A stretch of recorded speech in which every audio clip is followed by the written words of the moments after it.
करते थे, हम भी गाया करते थे, हाय हाय तेरे दुखने पर। यानी एक मातम सा बिछा रहता था उन दिनों में, और मैं भी ऐसे ही था। जब मुझे समझ न थी तो मैं भी रोता और गम खाता कि यीशु मसीह को क्यों सलीब पर चढ़ा दिया गया, क्यों वो मारा गया। इस मैच्योरिटी में मुझे आहिस्ता आहिस्ता पाकरू ने जो सिखाया है कि अगर वो तेरे लिए मारा ना जाता, खुशी मनाओ। अगर वो तेरे लिए सलीब पर ना चढ़ जाता, मारा ना जाता, तो जिंदगी ना पाता।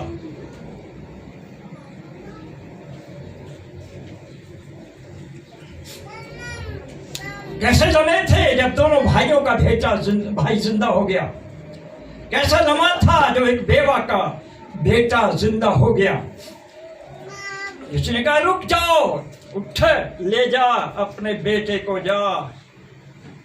कैसे खुश होंगे।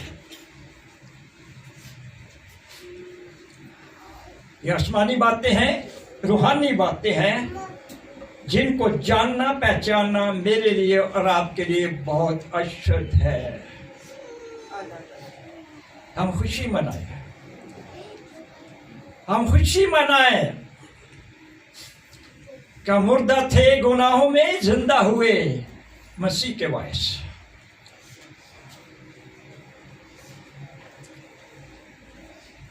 वो मेरा इरादा था जब इन्होंने मुझे फोन किया, नरेश शाहजाद ने। कभी कभी जब मैं शाहजाद नाम लेता हूं, सब भाइयों के साथ शाहजाद लगता है, और ये मैंने ही लगाया हुआ है। शाहजाद के मानी क्या है? बादशाह का बेटा। शहजादे बादशाहों के होते हैं, किसी और के नहीं। तो जब जो जो ये पैदा होता गया तो मैं शहजाद लगाता गया, तो मैं आज मैं इन बातों को सुनता हूं, देखता हूं, जानता हूं कि याकूब का नाम इस्राएल क्यों रखा गया।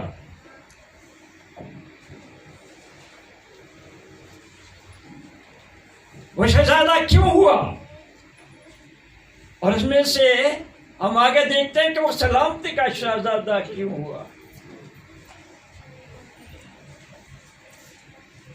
मैं खुश हूं इन नवासों के लिए। बड़े से लेकर छोटे तक शहजाद है। कुछ हो गए शहजादे यानी बेटे जितने से कबूल किया, कुछ होते भी हो सकता है, कुछ काटा वादा है ये ना, ठीक होता चला जाएगा। आमीन।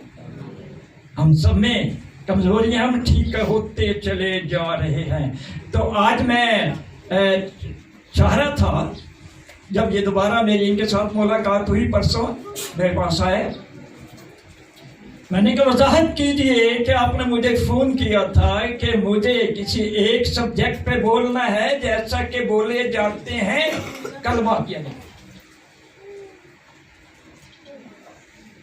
तो मैंने फैसला किया था कि मैं अगर कलमा कोई एक आध बोलना तो नहीं बोलूंगा, ये हकीकत कह रहा हूं। अगर कोई कलमा भी बोलना हुआ तो एक ही बोलूंगा, चाहे वो मुझे 40 मिनट दें, 50 मिनट दें, 35 से 40 दे, मैं ऐसे बोलूंगा। तो खुदा का शुक्र हो, खुदा ने ऐसा ही किया। तो उन्होंने कहा कि आप 40 से 60 भी जा सकते हैं, और एक ही सब्जेक्ट होगा। लेकिन फिर एक बात इन्होंने और कर दी, कहने लगे कि अच्छा था कि आसमान की बादशाही के बारे में आज तक वो बातें बता दी जाए जिनका होना जरूरी है। आपका उसमें होना जरूरी है, आपका उसके मुताबिक होना जरूरी है। तो फिर मैं खुदा के कदमों में आ गया। मैंने कहा खुदा ने फिर मेरी रहनुमाई कर, तेरे बंदा ने ये चाहा है, वरना मैं आपके साथ बोलने वाला था। तो आज ही मेरे साथ फरदौस में, मैं आप सबको ले जाता फरदौस में। जब मौका मिला ना फिरदौस में बोलने का भी, तो मैं ले जाऊंगा आपको सबको फिरदौस में, आप देख लेना फिरदौस, खुद अपनी आंखों से देखना, मुझ पर यकीन ना करना। अब ये सारी बातें खुदा के कलाम के मुताबिक हो तो मानना, मुझे कभी भी न सुनना। मैं कलाम में से एक लफ्ज घटा बढ़ा नहीं सकता, बहुत अजाब होगा। अब ये लफ्ज बोला कि कलाम की तशरीह, तफसीरें तो बहुत कर लेते हैं, और तफसीर और तशरीह को समझते नहीं है कि दोनों के मानी क्या है, नहीं खबर है इन बातों की। लेकिन मैं कलाम ही के मुताबिक तफसीर करता हूं, इसके बाहर नहीं जा सकता। तो आज के दिन फिर मैं आपको ले जाऊंगा यीशु मसीह के पास कि वो क्या कह रहा है। आइए देखिए मेरे साथ, आइए देखिए मेरे साथ मत्ती की इंजील 13वां बाब 33वें आयत।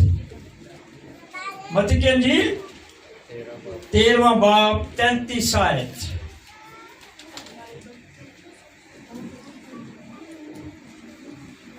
इन बातों को लेके जाना है, इधर ही नहीं छोड़ के जाना, ये आपके फायदे की बातें हैं। 13वां बाब और उसकी 33वीं आयत। मैं कोशिश करूंगा बहुत मुखसिर रहूं।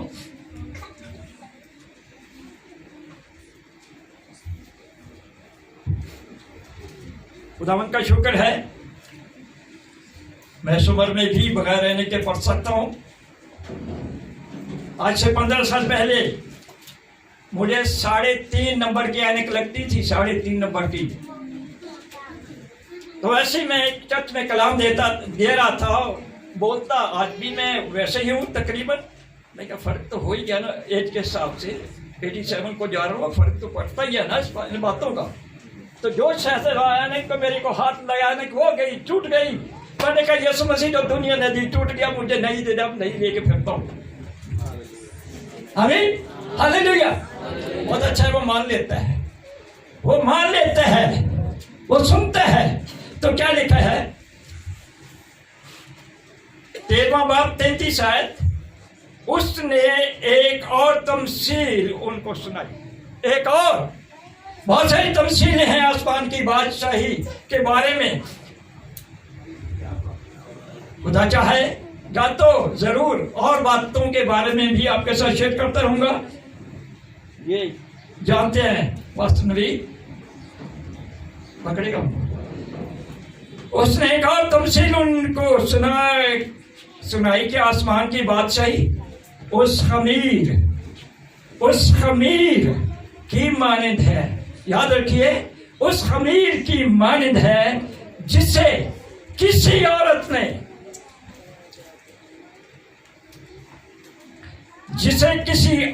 ने लेकर 3 पैमाना आटे में मिला दिया। याद रखिए, 3 पैमाना आटे में मिला दिया, 1 में नहीं, 2 में नहीं, 3 पैमाना में। जो माप के बर्तन थे वो 3 लिए, और उसमें क्या किया, लेकर 3 पैमाना आटे में मिला दिया, और वो होते होते सारा खमीर हो गया। सारा खमीर हो गया 3 पैमाना में, सारा खमीर हो गया। ये क्या कहा है? कैसी कलीसिया खुदा लेना चाहता है, कैसी कलीसिया आसमान पर ले जाना चाहता है। ऐसी कलीसिया, औरत से मुराद कलीसिया है। सिखाया गया मुझे और आपको, वो कौन औरत है? आसमान की बादशाही के कौन औरत है?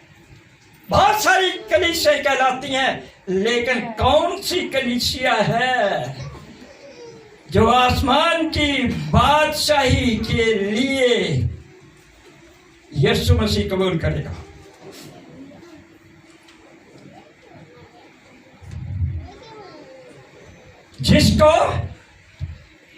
जिसको खमीर लगेगा, और फिर खमीर भी 3 पैमाना में, 3 पैमाना है। ये ऐसे ही यीशु मसीह ने नहीं कह दिया, वे सोचे समझे नहीं, ये अहमियत रखता है, इसका खास मतलब है।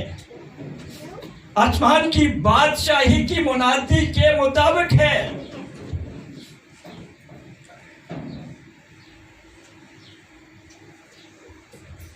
गली गली वादी वादी यीशु करता फिरे मुनादी, तौबा करो तौबा करो तौबा करो, नजदीक आ गई आसमान की बादशाही।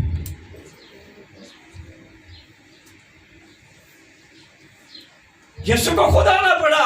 मेरे पास नबी तो बहुत थे, वो ये नहीं कह सके, कहता मुझसे पहले आने वाले सब चोर और डाकू हैं। कहीं बात थे, ये बातें नहीं ला सकते थे। ये यीशु मसीह ही का काम है कि उसे खुद आना पड़ा और कहना पड़ा। उसने कहा तमसील उनको सुनाई कि आसमान की बादशाही उस खमीर की मानंद है, उस खमीर की मानंद है। उस दौर में अब भी मैं बलूचिस्तान में मैंने बहुत मुनादी की, बेटी मेरे साथ रही 81 में, 1981 में, इससे पहले भी बलूचिस्तान में तो मैं जाता रहा जब मेरी शादी भी ना हुई थी। यानी इमेच्योर शख्स था मैं उस वक्त, बिल्कुल 16-17 साल का था।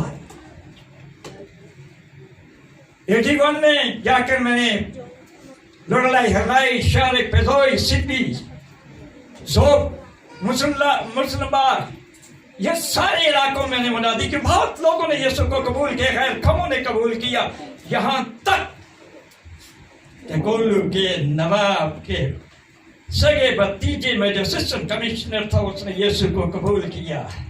और उसको मैंने बाइबल फिर उसने कहा कि मुझे बाइबल दीजिए। उसके दफ्तर में मैं तब बाइबल देने क्यों, बहुत सारे लोगों ने यीशु को कबूल किया। आसमान की बादशाही बहुत अहम मुनादी है, उस खमीर की मानंद है। उस दौर में वहां बहुत खमीर, बलूचिस्तान में पठानी इलाकों में जहां बहुत जो है खमीर लगाया जाता है, उन दिनों में भी खमीर लगता था, पहले भी। और बहनें 3 वक्त के लिए खमीर लगाती थी।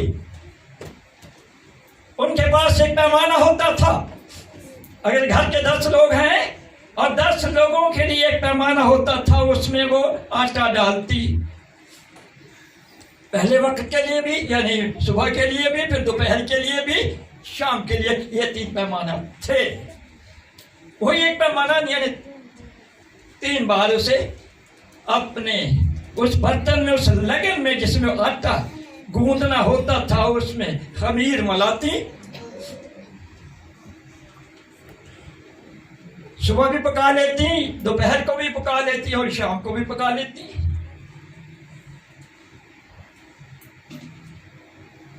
ये जो खमीर इस दुनिया में लगता था, इसी को लेकर के यीशु मसीह ने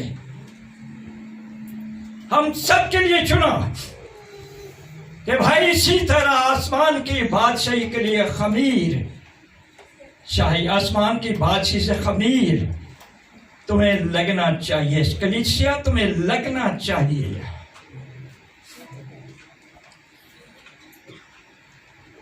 तो मैं आगे चलूंगा। ये 3 पैमाना आटा, क्या मतलब इसका? कौन सा खमीर मुझे और आपको लगना चाहिए, इस कलीसिया को लगना चाहिए जैसे आसमान की बादशाही में जाना है। याद रखिए, मैं आसमान की बादशाही की मुनादी तो करता हूं, और जब मैं समझता हूं कि आसमान की बादशाही क्या है, जब मैं ये समझता हूं कि यीशु मसीह ने एक और भी बात कही है कि वो आसमान की बादशाही का जिक्र नहीं, वहां खुदा की बात चाहिए, दाखिल होने के लिए खुदा की बात चाहिए। दुनिया में आपके पास आसमान की बादशाही आई है, आपको खुदा की बादशाही में जाना है। कलीसिया जिसे तीन पैमाना आटे में खमीर लगा है, तीन बादशाहते हैं, लेकिन अभी नहीं, मैं उसको ले नहीं जाऊंगा। मैं सिर्फ खास वक्त के लिहाज से मैं आपसे बात करूंगा। आसमान की बादशाही नजदीक आ गई है, और दूसरी बादशाह 1000 साल है, तीसरी बादशाही खुदा की बादशाही है। तीन बादशाहियों की मुनादी है इस कलाम में, लेकिन आज मैं सिर्फ इस बात पर कि आसमान की बादशाही कैसी है, कलीसिया कौन जाए, कौन है जिसके पास 10 दिरहम है, एक हो जाए, ढूंढ ले, लिखा है, उस वक्त तक ढूंढती रहे। ये कलीसिया जिसको पैमाना, 3 पैमाना आटे में खमीर लग चुका है, वो ऐसा करती है।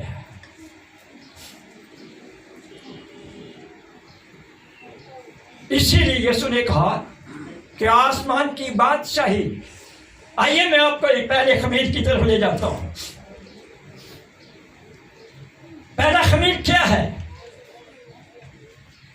और ये बात यीशु मसीह ने निकोदेमुस से कही। पहला खमीर क्या है? उसने कहा, निकोदेमुस, जब तक कोई, ये नहीं लिखा, तू नहीं लिखा, ये जब तक कोई हम में से जो भी है इस परिवार, जब तक कोई नए सिरे से पैदा ना हो,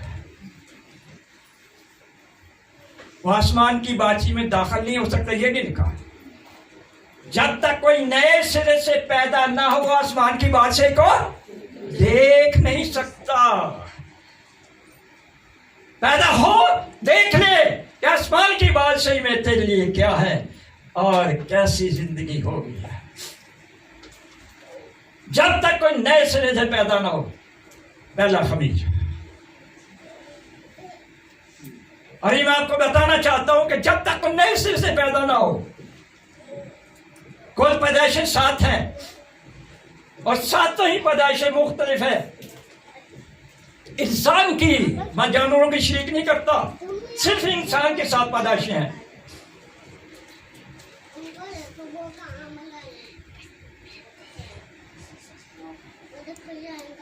लेकिन पहली 3 पैदाइशें सबने गुनाह किया और खुदा के जलाल से महरूम है। 7 ही मुख्तलिफ हैं, एक ऐसी नहीं है। मसलन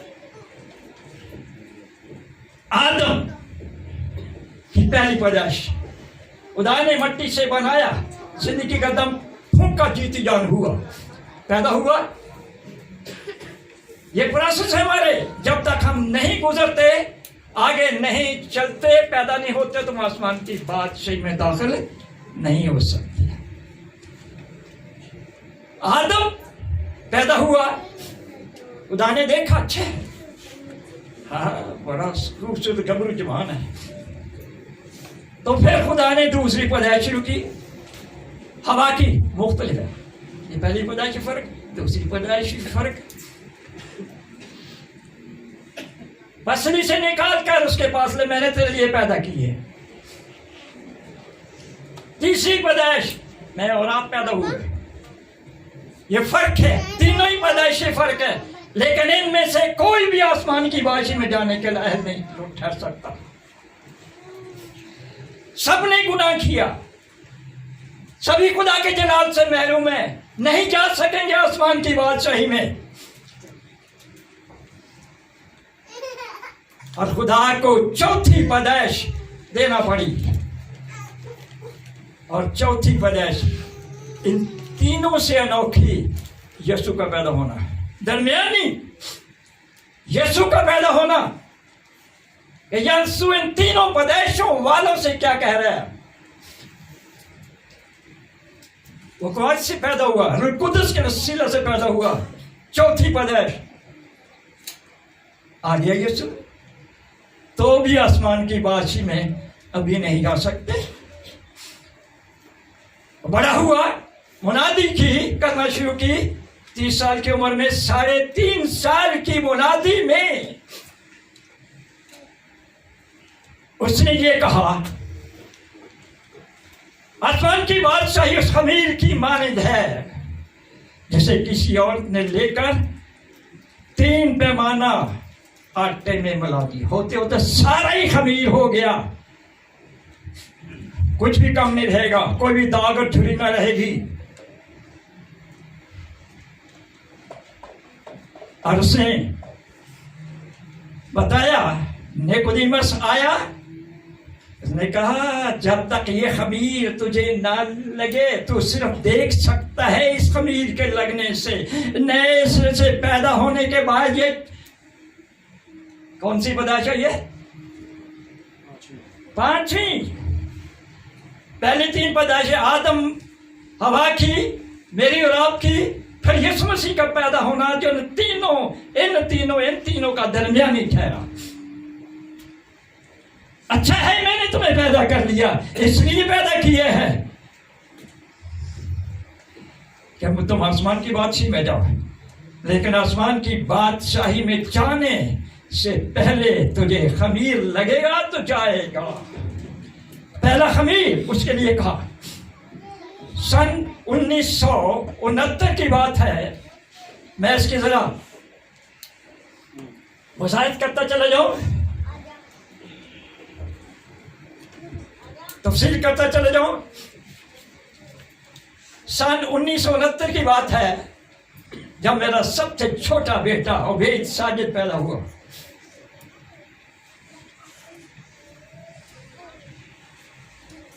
हमें नहीं चाहिए थी औलाद, और हमने खुदा के सामने झुक कर कहा, ऐ खुदावन, हमारे 4 बच्चे हो गए हैं, हम इससे अब और नहीं आगे जाना चाहते, हम मुनादी नहीं कर सकेंगे। घुटनों के बल हो गए। लेकिन खुदा ने मेरी बीवी से कहा कि मैं तुझे एक बेटा इनाम में दूंगा।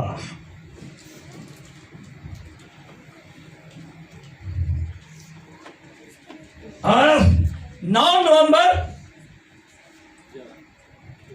नवंबर सन 1969 को मैं जब फैसलाबाद से खिदमत करके वापस आया,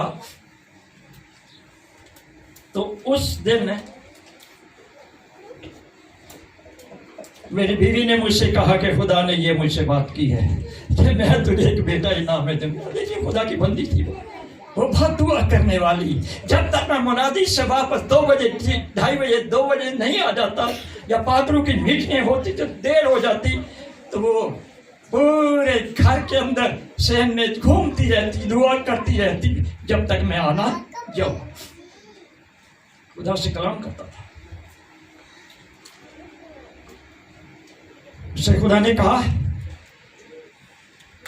कि 11 नवंबर सन 1969 के तेरा बेटा पैदा हुई, तारीख दे दी है। अब खुदा को जान सकते हैं। बहुत अच्छा है, वो आपसे बातें करता है ना, वो दोस्त है, वो भाई है,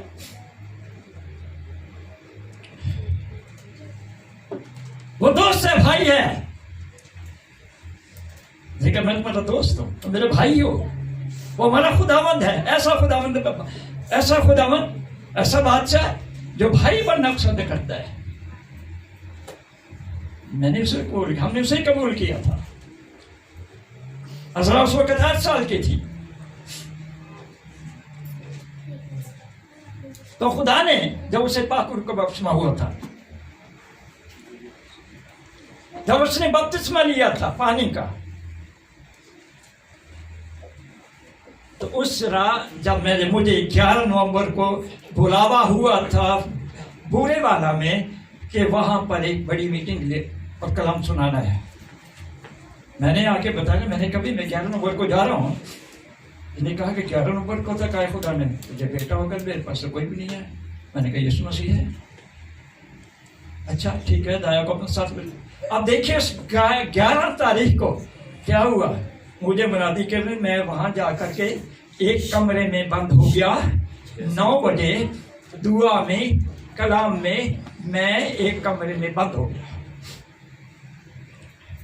खुदा से कहता है, खुदा मुझसे बोल, मुझे बता कि मुझे क्या कहना है इन लोगों को, किस लिए मुझे बुलाया गया है।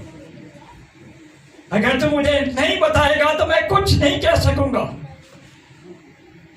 नहीं बोल सकूंगा, मैं गूंगा हूं, मेरी जबान खोल दे। तो फिर क्या हुआ, 4 जब बज गए, 9 बजे से 4 बजे तक मैं दुआ और कलाम में हूं। एक ऊंग आ गई, ऐसी ऊंग, होश हवास ऊंग आ गई। और क्या देख रहा हूं, एक रोया। उस रोया में क्या देख रहा हूं कि 2 मुल्कों के अंदर जंग है। 2 मुल्कों के अंदर एक मुल्क का जर्नल बॉर्डर पर खड़ा है और उसने अपनी फौज को फॉरवर्ड किया हुआ है मेरे मुल्क के अंदर, जाओ अरेस्ट करो इन लोगों को। बहुत अरेस्ट हुए और उनमें 3-4 हम लोग थे और भी जो और अरेस्ट हो गए। लेकिन मुझे अरेस्ट सिपाहियों ने नहीं किया, ऑफिसरों ने। ऑफिसरों में मैं शहजादा था भाई, मैं खुदा का बेटा था। आम आदमी मुझे नहीं अरेस्ट कर सकता था, कोई सिपाही नहीं अरेस्ट कर सकता था। किसी वजीर आजम का, वजीर आला को बड़े बड़े ऑफिसर आकर अरेस्ट करते हैं। हम 3-4 लोग अरेस्ट हो गए और पेश कर दिया जर्नल के। जब वो उसने कहा ये कौन है, मैंने कहा ये ईसाई है जी। बिल्कुल ऐसे, ये ईसाई है जी। अच्छा इनको उस जगह डालो जहां रोना और दांतों का पीसना है। और जो ही वो लपके मेरी तरफ, तो एक बड़ी रोशनी निकली मेरे अंदर से। मैंने कहा ये इनके तो निशान है, इनके तो निशान है, रोशनी। उन्हें कैसे बॉर्डर पार करने दो, मेरे इलाके में जाने दो, जहां मैं ऐसे ले जाना चाहता हूं, उन्हें 2-3 को ले जाओ, वहां जाने दो। तो मैंने देखा जर्नल खड़ा है। मैंने कहा खुदा ये निशान किन के लगता है। मैं समझ गया कि ये बातें तो यीशु मसीह की हैं। मैंने कहा खुदावंद ये बातें जो कही हैं, ये निशान किसके लगता है। उसने कहा अच्छा। तो क्या हुआ, एकदम दूसरी रोया शुरू हो गई। मेरे हाथ दोनों ही आगे बढ़े, ऐसे फैल गए और एक नौज़ैदा बच्चा मेरे हाथों पर, जिसका सर आगे है और उसके पैर मेरी छाती पर लग गए। तो मैंने कहा क्या है, आज जब तक कोई इस बच्चे की मानद ना बने, यह है पहला खमीर। जब तक उस बच्चे की मानद ना बने, आसमान की बादशाही को देख नहीं सकता। और ऐसा ही हुआ जब बड़ी मीटिंग में, शाम की मीटिंग में, तो खुदा ने ऐसा किया। और वो किन लोगों ने ठहराई, बैप्टिस्ट ने, जो पादरियों को नहीं मानते, खैर ज़बानों को नहीं मानते, उस पास्टर को पादरियों का गैर ज़बानों के साथ बपतिस्मा हुआ। बहुत लोगों ने तौबा की और यीशु को कबूल किया, नए सिरे से पैदा हो गए। और यही बात खुदावंद यीशु मसीह ने निकोदेमुस से कही। निकोदेमुस से कहा जब तक कोई नए सिरे से पैदा ना हो, जब तक ये खमीर ना लगे, तो आसमान की बादशाही को दाखिल नहीं हो सकता। दूसरा खमीर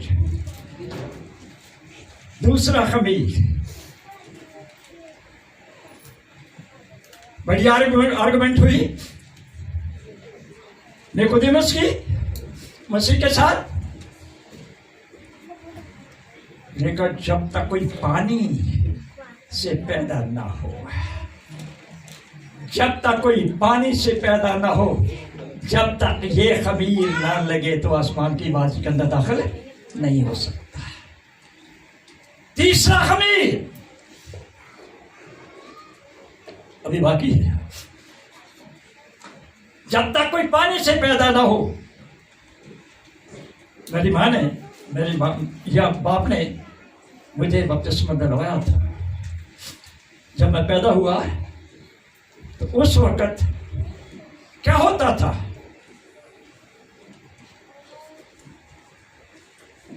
वाली साहब इस बच्चे को हम ईसाई बनाना चाहते हैं, इसे बपतिस्मा दे दो। ये तालीम थी कि जब तक बपतिस्मा ना हो ईसाई नहीं बन सकता। अब भाई बनते हैं, उस वक्त ईसाई बनते थे। और वो बपतिस्मा क्या था? एक प्याले में पानी, डुबोया हाथ, मैं तुझे बाप बेटे रूह कुद्स में बपतिस्मा देता हूं। शादी आजम तो है लेकिन समझते नहीं कि शादी आजम में जो बपतिस्मा वो कैसे दिया। हर मिशन यही लफ्ज और यही बातें इसकी मुनादी करते हैं, नहीं जानते कि बपतिस्मा है क्या।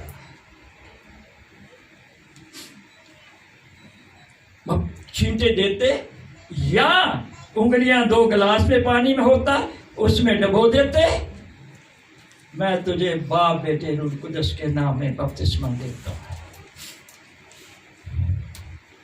क्या इन बच्चों को जरूरी था ईसाई बनाना? मेरे पास जब आते तो मैं कहता था भाई क्यों, आप क्यों नहीं ये से ईसाई बनाना है? मैंने कहा देखो भाई आप, मैंने बीबी को, बीबी आप कौन है? यदि मैं से है, ओ भाई आप कौन है? ये मैं भी ईसाई। तो मैंने कहा कभी गंदम बोई जाए तो चने लगेंगे, जब चने बोए जाए तो अखरोट लगेंगे। ये आप दोनों कहते हैं हम क्रिश्चियन हैं, ये दोनों के बच्चे मसीही हैं, तो ये भी तो मसीही है। अभी मसीही बनने का वक्त नहीं आया इसका। मरकर दे सकता हूं, ईसाई नहीं बना सकते। ये थ्योरी थी जो अब तक चली आ रही है। लेकिन जब यीशु आया उसने क्या कहा? जब तक कोई पानी से पैदा ना हो, और उसने खुद पानी से पैदा होकर सिखाया है मुझे और आपको। मत्ती के इंजील के 30 बाब की 17वीं आयत पे लिखा है, 17वीं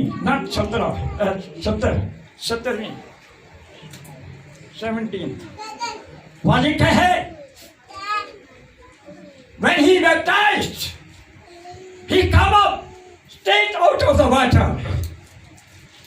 वो तो बपतिस्मा ले करके किसने दिया? यूहन्ना ने। दोनों पानी में उतरे, यीशु ने बपतिस्मा लिया, पानी के बाहर आया। मेरा बपतिस्मा और मेरी बेटियों का बपतिस्मा, मेरे नवासों का बपतिस्मा, बहुतों को जिनको मैंने दिए है बपतिस्मे दिए हैं। मैं तो इतने बपतिस्मे एक ही वक्त में मैंने एक दफा देखा, मुझे बुखार हो गया। ये शमा के पास जो नहर है,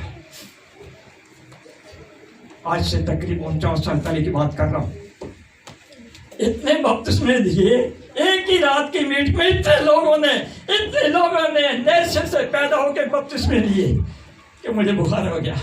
जवान था फिर भी, हालांकि जवान था, सर्दियों के दिन थे। क्योंकि यीशु ने कहा,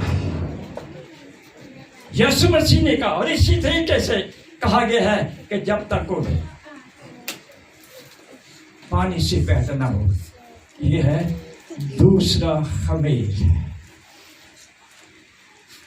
बहुत से लोग पहले खमीर पर लटके हुए हैं, बस काफी है जी, हमने तौबा की हुई है। लेकिन खुदा की बात का इनकार कर रहे हैं। वो दूसरा खमीर नहीं, तीसरे पैमाने का खमीर नहीं लगा। होते होते सारा खमीर होना चाहिए। तीसरा खमीर, जब तक कोई पानी और रूह से 7 पैदाइशी रूह खत्म हो गई। तीसरे पैमाने का मतलब है पाक रूह। जब तक कोई पानी नैसे से पैदा हो, पानी और रूह से पैदा ना हो, वो आसमान की बादशाही में दाखिल नहीं हो सकता। ये खुदा का असूल है। कुछ लोग पहले ही खमीर पे टिके हुए हैं, कुछ लोग दूसरे पर टिके हुए हैं, तीसरे लोग आगे रूह के जैसे चलना ही नहीं चाहते। क्या करें जी, ये भी हो जाता है, वो भी हो जाता है। बच्चे तंग करते हैं, कभी इनके पापा तंग करते हैं, कभी मेरी बीवी ऐसी बातें कह जाती है कि मैं इस तरफ आ ही नहीं सकता, रूह के जैसे चल ही नहीं सकता।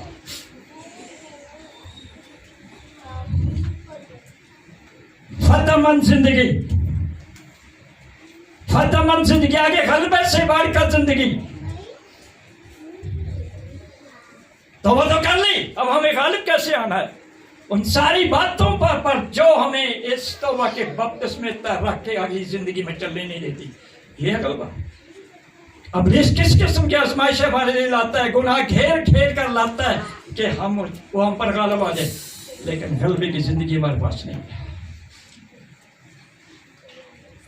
जब तीनों पैमाने जब तक मुझे और आपको नहीं लगते, मैं और आप आसमान की बादशाही में दाखिल नहीं हो सकते। बातों का 3 पैमाना मैं का खमीर हो भी गया। 5 बेवकूफ कंवारियों को तीनों ही खमीर थे।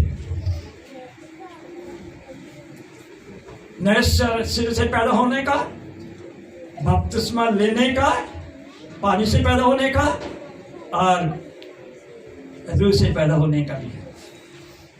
आखिर में थक गई, हार गई, कमजोर हो गई। इब्लीस ने ऐसा अड़बंगा मारा, सो गई। बादशाह रह गई, कहने मैं तुम्हें नहीं जानता, खुदावंद वो भी तो यही कहती है ना कि जो कुछ हम कहते हैं। तीसरे खमीर को दागदार कर दिया, रूह को बचा दिया। और इसीलिए पौलुस कहता है क्विंट नॉट फार, रूह को ना उठाओ। ये खमीर रहना चाहिए हम पर। जब तीनों खमीर के मुताबिक मेरी और आपकी जिंदगी है, आपको कोई ऐसी चीज नहीं है कि रोक सके कि आप आसमान की बाजी में ना जा सके। आज का ये मैसेज मुझे भी दलील कर रहा है और आप सबको भी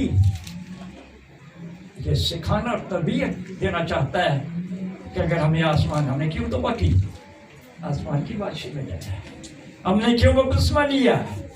क्योंकि मसीह ने कहा हमें सारी रास्तबाजी, रस्म नहीं, रास्तबाजी इसी तरह पूरी करना। ये नहीं कि मेरे फूफा पास्टर हैं, वो उन्होंने कहा था मैंने बपतिस्मा ले लिया, मेरी मासू ऐसी थी, वो उन्होंने बपतिस्मा, मैंने भी ले लिया। नहीं नहीं, ऐसा नहीं है। और नहीं, हमें यीशु को देके बपतिस्मा लेना है। कि यीशु ने हमें सिखाया है कि मैं और आपका, मेरा और आपका बपतिस्मा कैसे होना। स्टीफनस ने कैसे बपतिस्मा दिया, अब सीखो जाको। दोनों ही पानी में उतर गए, वरना उस गाड़ी में जिसके आगे घोड़े थे, भागते चले, वो 200 मील से सफर करके आता था। हैकल में पानी उसके पास था, प्याला भी उसके पास पीने को था। वो ये कहता ये पास्टर साहब, आदि साहब दे मेरे बपतिस्मा, ये प्याला पहले पानी डाल ले, मैं डाल देता हूँ। या अपने वो नौकर से कहता कि पानी डाल दे भाई, नहीं का पानी मौजूद है। उसको समझ आ गई, वो ईमान ले आया, वो जान गया, वो यकीन कर गया कि मुझे ऐसे ही होना पड़ेगा। और खुदा का रूह उसे फिर ढक ले गया। मैं खुदा की तारीफ करता हूँ जो कुछ वाकया स्टीफनस के साथ गुजरा के खुदा का मुझे भी बहुत मीलों खुदा का रूह उठा के ले गया अपने मकसद के लिए। यकीनी वाकया बताता हूँ, मैं फख्र के साथ नहीं कहता कि दुनिया कभी मुझे कुछ और ना समझ ले। ये वाकई मेरे साथ गुजरा है। जब आप मेरे प्यारे खादम भाई खुदा के साथ इस वफादारी से खिदमत करते हुए बढ़ते चले जाएंगे, रोते रहता था 13 घंटे 14 घंटे दुआ करता रहता, रोता था खुदा रूहें दे। मेरी बेटी को पता है कि कन्वेंशन पर मैं कहता खुदा इतने रूहें चाहिए, जब तक पूरी ना होती मैं स्टे नहीं छोड़ता था। मैंने कहा खुदा दे, उतनी होती थी। अब खुदा के खादम है, खुदा ने खादमों को बेमकसद नहीं बुलाया काम देने के लिए, मैं नौकर हूं उसका। अगर मैं ऐसी खिदमत, मुझे कुछ करना पड़ेगा। मारे खाई है, गोलियों का सामना हुआ है, बहुत दुख उठाए हैं। मैंने कहा खुदा ठीक है, शुक्र है ये तेरे कलाम का हिस्सा मेरे लिए पूरा हो रहा है। स्टंट हो रहा हूं मैं आसमान की बादशाही के लिए। और आज तक इब्लीस बहुत सारे हालात में ला करके खुदा से दूर रखना चाहता है। और यहां तक जिस आसमान की बादशाही का हिस्सा बनने के लिए खुदा ने मुझे बहुत कुछ दिया है। मैं एक गवाही शेयर करते हुए खत्म करता चले जाऊंगा।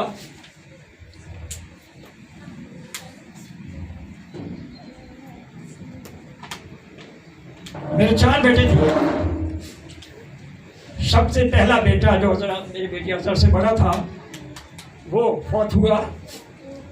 और इसके बाद 17 साल का यानी खुदा के साथ चलने वाला, बपतिस्मा याफ्ता और खुदा दुआएं करने वाला और खुदा से बहुत वो अच्छा उससे रखा हुआ था, वो 17 साल का होके वो मर गया।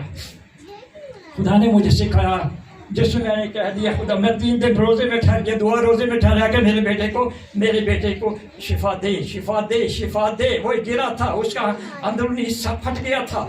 मैंने कहा शिफा दे, और खुदा ने शिफा ने दी। 3 दिन दुआ रोजे में बाकायदा ठिकाना, बाकायदा, ना पानी ना रोटी, सिर्फ खुदा के जरिए रहा। बहुत हो गया। मैंने कहा खुदा मैं तेरी खिदमत नहीं करूंगा। ये सच्ची बात है, ये हालात भी होते हैं हमारे साथ। मैं कहती लेकिन तो खुदा ने बोल के कहा। हम कहते हैं कि खुदा वाकई खुदा बोलता है। अनगिनत खुदा मुझसे बोला हुआ है। मैंने यीशु को अपने सामने 5 दफा देखा है और बोला है, जो कुछ कहा है मैं आज तक वही करता रहा। मेरी जो खिदमत मिली थी आज से 50 साल पहले बड़ी कलीसिया ने डॉलरों में पेश किया कि मैं आप हमारे साथ हमारे पास्टर बने एबटाबाद में। जब तक यीशु ने कहेगा मैं कुछ नहीं कर सकता। वहां कलाम देते हुए उन्होंने कहा कि आप दस्तखत कर दें, हमारे पास्टर बन जाएं, हम इतने डॉलर देंगे। मैंने कहा मुझे डॉलरों की जरूरत नहीं, मुझे यीशु की जरूरत है। जो यीशु कहेगा वही करूंगा। वो डॉलर रद्द किए। उन्होंने कहा जी आप दस्तखत कर दें इस दरखास्त पर, अगर यीशु कहे तो आ जाना, ना कहे तो ना। मैंने कर दिए दस्तखत, उनका दिल रख लिया। मैं दुआ कर रहा था, बिल्कुल होश आवाज में दुआ कर रहा था, तो यीशु मसीह मेरे सामने आके खड़े हो गए। मुझे कहने लगे तुझे पास्टराना खिदमत नहीं करना है, तुझे मुबशराना खिदमत करना है। 50 साल हो गए।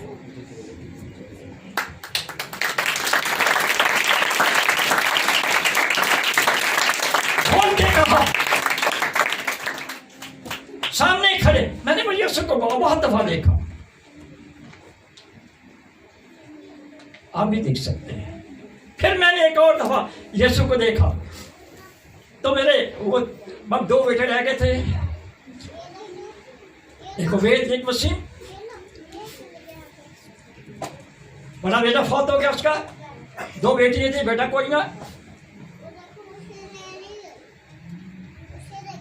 और मैंने जनाब बूढ़ा हो गया,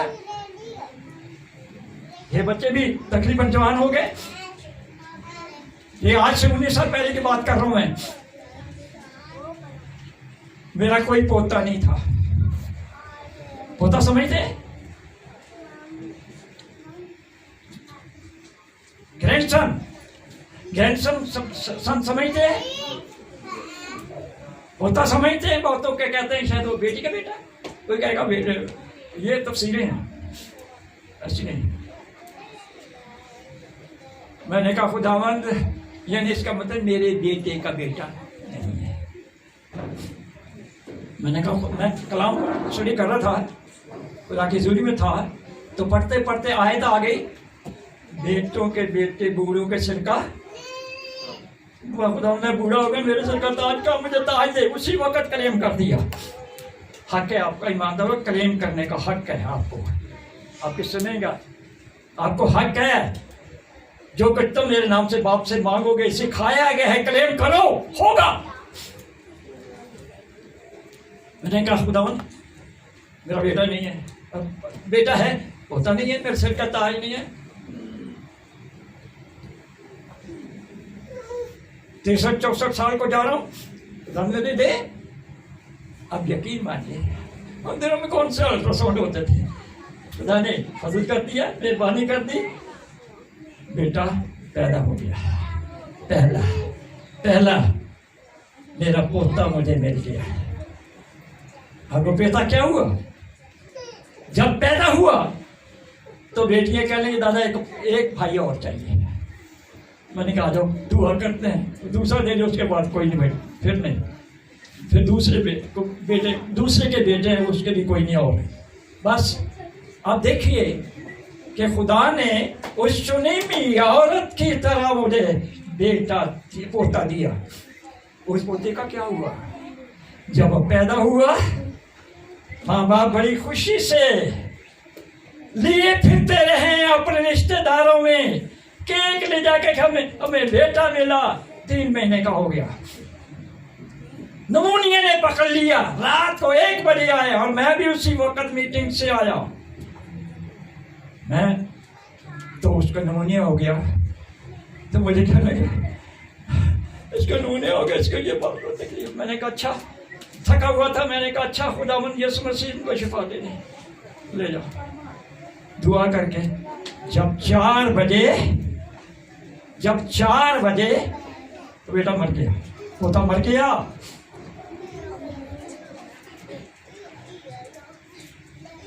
रोते हुए लेके आ गए, ये क्या? मैं कहा गया, लाओ मुझे दो, जाओ जाके सो जाओ। हकीकत में वो सो गए जाके 4 बजे। 25 दिसंबर की बात कर रहा हूं मैं। ले जाओ, पूछो उनको जाके, ले जाओ। वो ले गए। मैंने कहा मुझे जाके सो जाओ। वो सो गए, बिल्कुल ही सो गए। तो मैंने उसे अपने गोद में रखा, कुर्सी पे बैठ गया, गोद पे रखा है। मैंने कहा खुदा मुझे तेरे पास लाता हूँ। मिमी को दिया वापस, मुझे भी दे। एक पेपर, जैसे गिफ्ट पेपर होता है, सफेद गिफ्ट पेपर, ऐसे वो पेपर उस पर लड़के पे से आता गया और उस पर क्या लिखा हुआ है लाल रंग से, Jesus Jesus Jesus Jesus Jesus. जब पास हो गया तो बच्चा जी उठा, वो आपके सामने बैठा।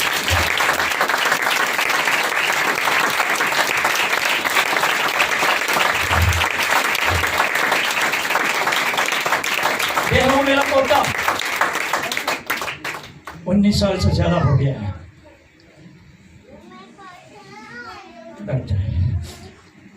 यीशु ने जिंदा करके मुझे दे दिया। मैंने कहा ले भाई, आपका बेटा जिंदा हो गया। तो खुदा अपने लोगों का कलेम सुनता है। अनगिनत बेटियों को बेटे हुए हैं। कहा यीशु से दे देता। अब तक आपके यूहन्ना बाग में 2 केस हैं।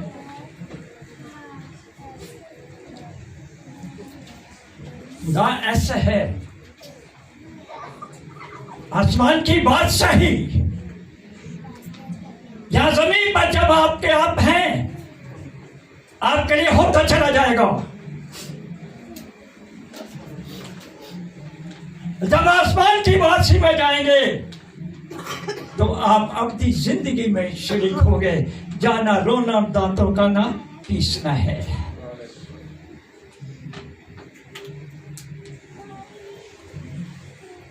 हम इस कलीसिया के अंदर क्यों मौजूद हैं? आप में आप अपने को जानिए कि हम कैसी कलीसिया है। वो कौन औरत है जिसके 3 पैमाना आटा पर खमीर लगा है? क्या आप हैं वो कलीसिया? क्या आप हैं खुदा के वो लोग? कुछ फायदा नहीं है अगर आप आसमान की बादशाही में जाने वाले नहीं बनते। क्या हम सिर्फ इस दुनिया में मतलब हासिल करने के लिए उस मसीह को कबूल कर चुके हैं? नहीं तो हमने आसमान की बादशाही में जाना है। जाना है। कितने लोग हैं, कितने लोग हैं जिनको एक पैमाने को खमीर लगा, एक खमीर लगा? खड़ा करें हाथ, बताएं क्या अपने सिलसिले से कितने लोग पैदा हो चुके हैं?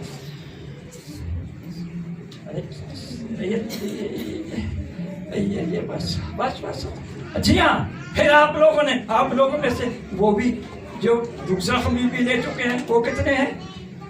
खुदा उनका शुक्र है, खुदा आपको बरकत दे। और आप में से और भी कितने हैं, कौन है जिनको पाक उनके बपतिस्मा हो गई या पाक की हदायत से चलते हैं? हालेलुया, आप मुबारक है। आपको खुदावंद दिल से प्यार करता है और अब तक अपने हाथों को आपके लिए सिखाता है अपने खादमत वसीला से। जब आप ऐसे लोग होने का आपको आसमान की बादशाही में जाना, वरना क्या है? जेड़े इतने पैड़े हो के भी पैड़े, जो यहाँ गुनाह में बरकत रहते हैं, वो आगे भी जहन्नम की आग में तड़पते रहने वाले बन जाएंगे। खुदा मुझे और आपको प्यार करता है। ये सिर्फ मेरा एक ही बेटा नहीं कि जो पोता नहीं कि जो जिंदा हुआ, एक और भी जिंदा हुआ, एक और भी जिंदा हो के वो 10 साल का था, फिर वो कराची जाके फिर काम करने लग गया जवान हो के। खुदा एक और भी है, उसके अजीज यहाँ पर मौजूद है। पास्टर उनका एक अजीज उनका रिश्तेदार है। खुदा ऐसा है। मैं आपको दलील करना चाहता हूँ भाइयों और बहनों, बेटियों और बेटों, अगर आप खुदा के पास आए हो, आप पूरी तौर पर आ जाइए। अगर आपने बपतिस्मा लिया है तो पालूस रसूल इसके बारे में क्या कहते हैं? जितने वो मसीह के साथ दफन हो गए हैं। कभी आपको ऐसा मुर्दा बताएंगे जिसे लोग दफन करने के लिए ले गए हो कब्र पर? वो कब्र ठहर जाओ, मुझे एक विस्की की बोतल दे लो, पहले मुझे पानी पिलाओ, मैंने फलां को कत्ल करना था, वो रह गया, मैं कत्ल करने जा रहा हूं, मैंने ये प्रोग्राम बनाया था। वो कभी ऐसा हुआ है? जब मैं और आप दफन हो गए तो फिर ये मसीह के साथ, तो फिर जुल्म करने वाला हाथ कब्र से बाहर क्यों है? गालियां देने वाली जुबान बाहर क्यों है? झूठ बोलने वाली जुबान क्यों बाहर है? बुरा सुनने वाले कान बाहर क्यों है? बुराई पर चलने वाले पैर क्यों बाहर हैं कब्र से? अब दफन हो चुके हैं। अब का यार ये होना चाहिए, मैं दफन हो चुका हूं, मैं जिंदा ना रहा, मसीह मुझ में जिंदा है। ये आपका म्यार है कलीसिया। वो कौन औरत है जिसके पास 10 दिरहम है? वो कौन सी कलीसिया है अगर एक भी दिरहम गुम हो जाता है वो चिराग जलाकर झाड़ू नहीं देती, जो चिराग जलाकर कलाम को नहीं देखती कि मैंने कौन सी गलती की है, झाड़ू घुटनों के बल हो जाती है, दुआ में खुदावंद मुझे माफ कर, मुझसे ये गलती हो गई है, मुझे चाहिए मेरा सिक्का वापस, उस वक्त तक ढूंढती ना रहे जब तक उसको मिलना जाए, और मिल ही जाए तो उसे चेक करे पट्टी तो नहीं लगी, ये कोई ब्लीच तो नहीं चाल कर रहा है, ये सिक्के के अंदर किसी और की मोहर तो नहीं है। जब अपने सिक्के को उन 9 के साथ मैच करती कहती हालेलुया, बहनों कलीसिया आओ मेरे साथ खुशी करो, मेरा सिक्का मुझे मिल गया, मैंने तौबा कर लिया, मेरा यीशु मसीह मुझे प्यार करते हैं। वो कौन औरत है, वो कौन सी कलीसिया है, वो कौन सी औरत है जिसको 10 दिन जब 3 पैमाना खमीर आटा जो है उसको खमीर लग गया, और होते होते सारा खमीर हो गया। क्या यही लिखा है उसने एक और तमसील उनको सुनाई कि आसमान की बादशाही उस खमीर की मानद है जिसे किसी औरत ने लेकर 3 पैमाना आटे में मिला दिया, होते होते सारा ही खमीर हो गया। दाग लगने की जगह नहीं छोड़नी, सारा ही खमीर होना है। दिन के गरूब होने से पहले ही सुलह कर लेनी है। अगर कोई बात हो गई, दिन को गरूब नहीं होना देना है ना कि मर जाओ तो उसी गुनाह में जन्म की आदमी चलेगा, नहीं, ऐसा नहीं है। होते होते रहना है, दुआ करते रहना है, कमजोरियों को दूर करते रहना है, हर एक चीज यीशु के लहू से जो उलझाती है दूर करते रहना है। आमीन। खुदा आपको बरकत दे। आइए अपनी आंखों को बंद करें, आइए अपनी आंखों को बंद करें, सर को झुका लें, आंखों को बंद कर लें, सर को झुका लें, और जो